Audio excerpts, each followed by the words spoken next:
Welcome guys, and today I'm going to show you how you can fix BenQ monitor no sound from the speakers. So what you'll need to do is basically first go to your computer sound right here, click on that one and make sure to select on BenQ monitor and make sure it is at 100%.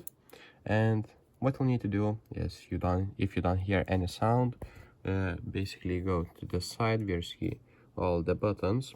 So click on the menu button, then click again on the menu, and basically if we scroll down with the arrows, we go to the audio and use this arrow to go inside.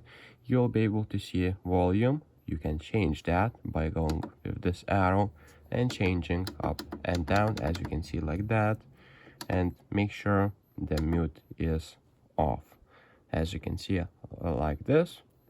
And basically you will be able to hear the sound. And for the audio select, make sure it is on auto detect. And now you can click X and exit the menu, and that's how you basically fix your speakers not working on BenQ monitor. So if this video was helpful, please make sure to subscribe to guide everything, comment down below for the algorithm, and see you in the next one.